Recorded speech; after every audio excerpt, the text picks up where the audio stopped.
Kita may kabalaka ron. Kita may kabalakan karon nga kabiluon na. Daghan. Daghang kay angay kabalakan. Ari kabalakan kay matulog mo ra. Katulog na lang nato na. Para po. Wala ko ng battle na. Para po ng battle. Pero ito di kaya ang mensahe nung i-share sa tuwa karon. Actually before ending a verse, na sa inindot nga promise saad. Diba? Ingon dito nga unahon na to ang Ginoo. Amen. Diba? Ang ibabaw ending a verse, unahon na to ang Dios. So, ako na to sa tanan nga panahon. Kaya hinungdan mo gud nga mahimong mabalak unod ang tao tungod kay wala na nahimong sentro sa ang atong unahon dito sa Ginoo ba. So, yung matapos buntag, ang kabalakan na to dayon kay pagkaon. Na pagkaon sa physical nga pagkayana pa. But nakoy na kuno no worry does not solve problems. Amen.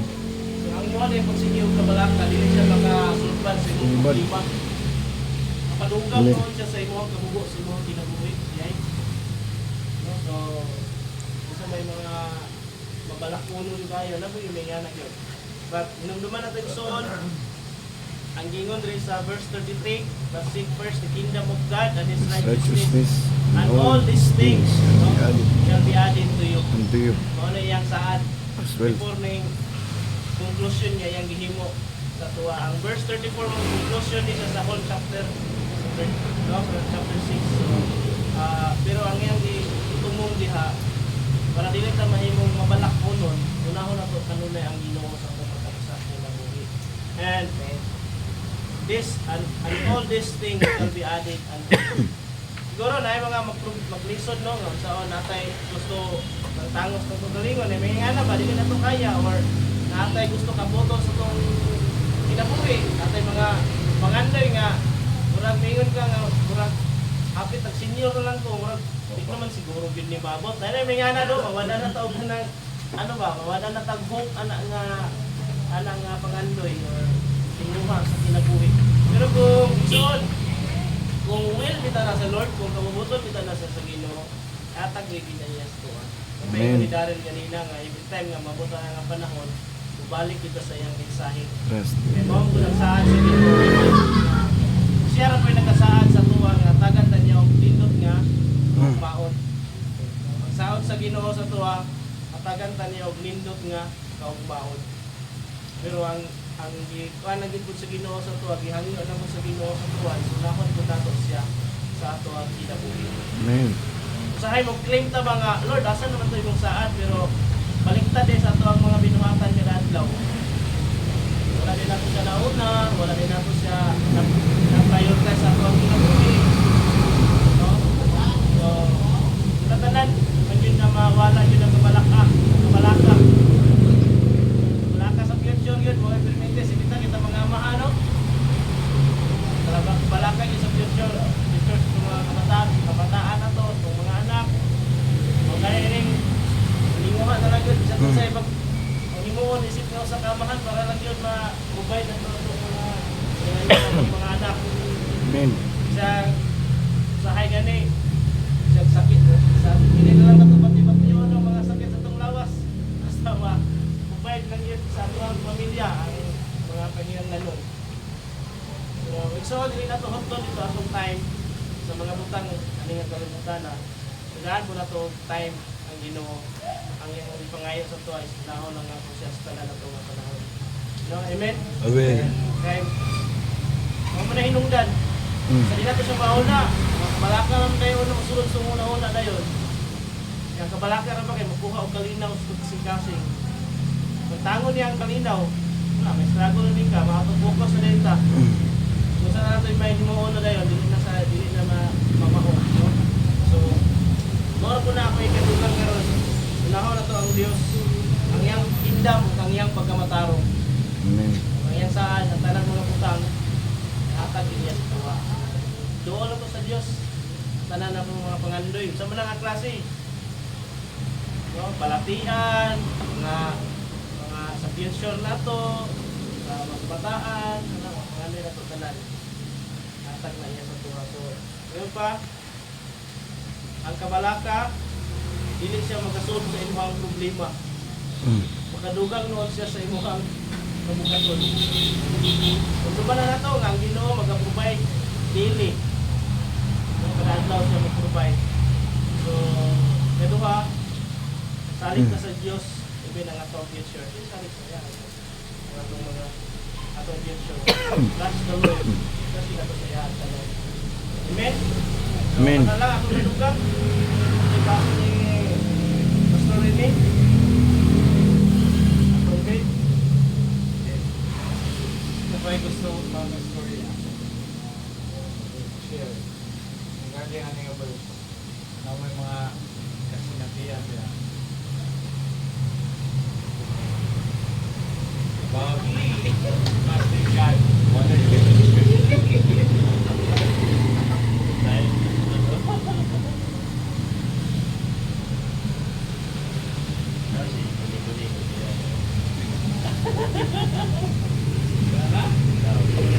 Dagat James.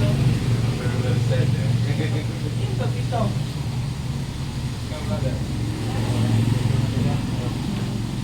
Para kayo satisfied ako ito mga Lagi. so, klaro na ba? Tangan?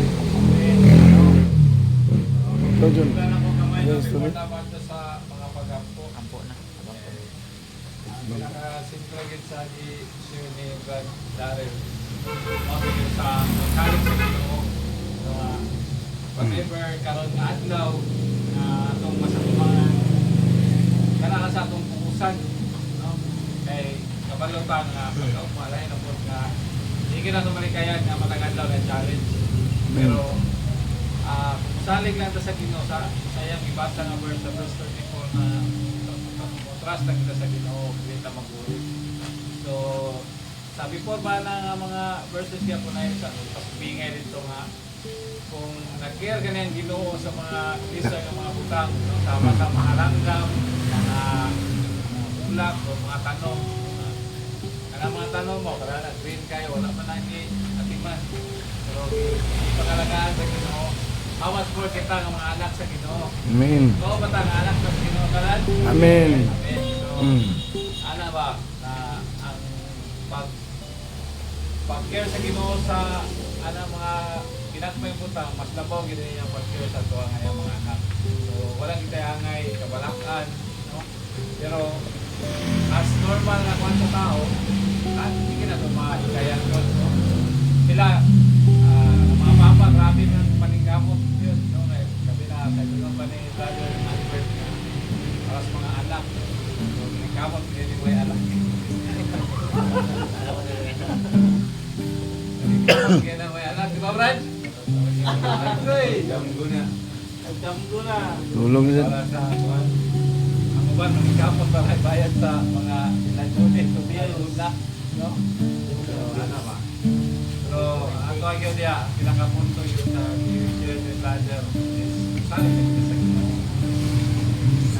Okay nga pagsaling pa.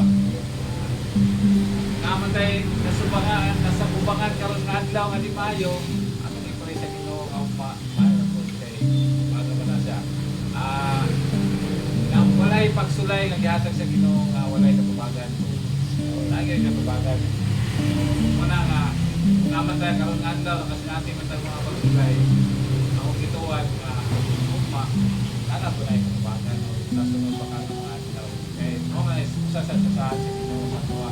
Whatever ang umatyan ng mga pagsulay, ang hindi ka sa kabagan, basta masaling nagkasaya. Amen. Amen? So, sa punto po si Brother Albert nga, tinatawag dito, pray ta, pagmata na ito, dili kayo, pagmata na ito, Brother Albert, magtulak na. Una-una ko siya, kaunod guys. Ako source na sa Ginoo. Amen? So, kung wala na no, ato na sa mga pagkampo. Ato lang yung dahil mo. Tapos,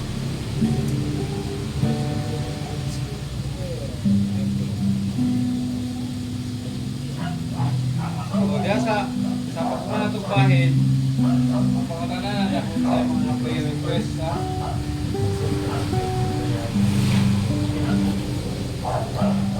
Yun, pamilya na. Pamilya protection. Provision. Good health.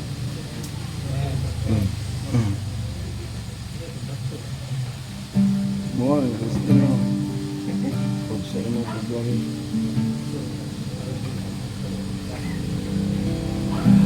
Sa ito ang prayer,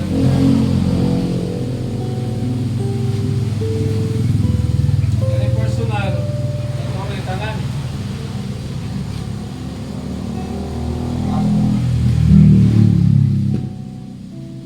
So, ganun natin pahinon, ganun number 2.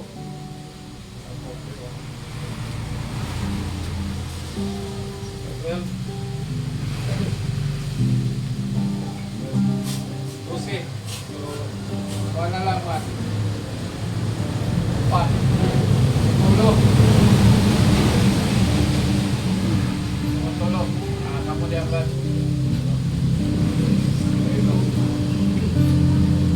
Kamu dia 15.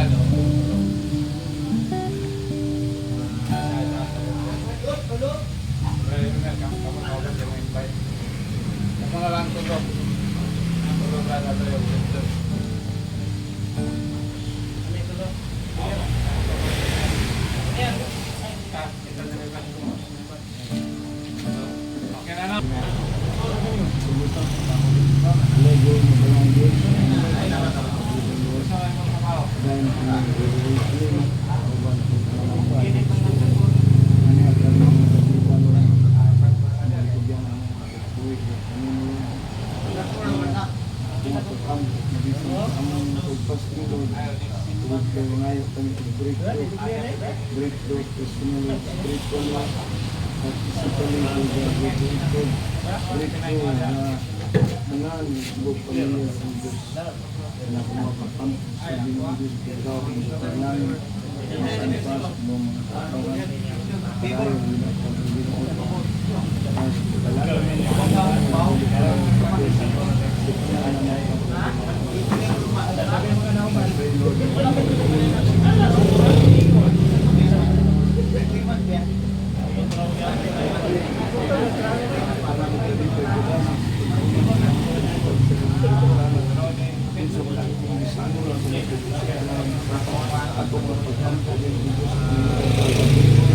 Pagsimba din, alam mo yung at mapagtampo na kailan kami kung gusto na gumilang alam sa simbahan na kamay na maganam ko yung Diyos na tanay mag-ay minsan pa ang makilat na maginasimbahan ugot na ang ito ng maraming magpagdating sa church panayon yung niya ka na mo lang ang simbahon niya ni sa Espiritu sa matulog. Thank you Lord sa pamilya. Kay Lord sa kanan ng mga bisita. Ako magpag-ampong ikaw ang balasig na tagtulibay. Sa mong multiply yun ang imong mga katawan sa Kristo. Ikan sa amin. Sa mga women, sa mga white, ang mga PTV. Siyang pag-ministry ng dalas. Bisan pa sa mga children's home. Sa tanan ng mga kategori ng Diyos. Ikaw ang mga gatugang sa tanan ng mga pangyayos ng mga anak. So, Lord, ang magapungan. Bisan pa Lord, ang isang pinagulong diyon. Ang pinagulong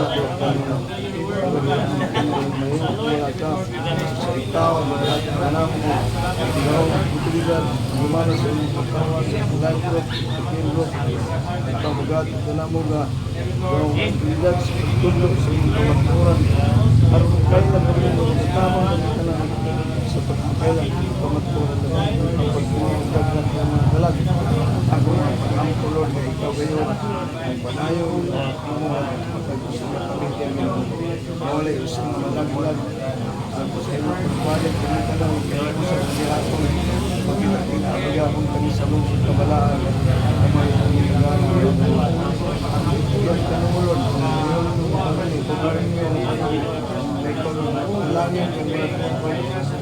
Kolon, malakati ko yung maayos pang lawas, ang balibon, yung sa asawa, sa iyong kabataan, sa tinagsanip sa iyong panimalay, aking mga ampon na walay buwan sa kaaway, ang mga paglilahod sa ilang kinabuhi, malayan sila, sa ilang negosyo, sa ilang kinabuhi, ikaw Lord, ang kagaya niya ng iyong Lord, ang pabatid nila, sinati sila sa kalipay, kadi anak ko,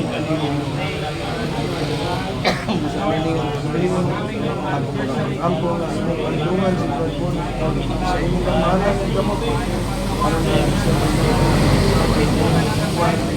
pamilya, sa mga estudyante, Lord, sa sagot, hindi sila sa school, sa mga professional, ang mga kabataan, ano Lord, sa panahon na kamay ang professional, ibalik nila ang ilang mga pagkay, ibalik nila magpapasalamat ng nanginip ang mga kahipan,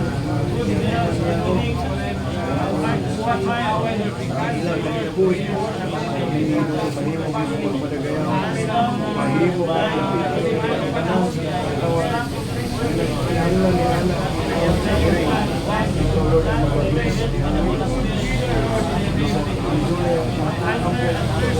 langit sa mga adyaw ng pagkaya, servisyo na lang sa mga buti na pagkakas ng Kristo ng Diyos, ang mabit ng pag-ampon ng Kristo, padayon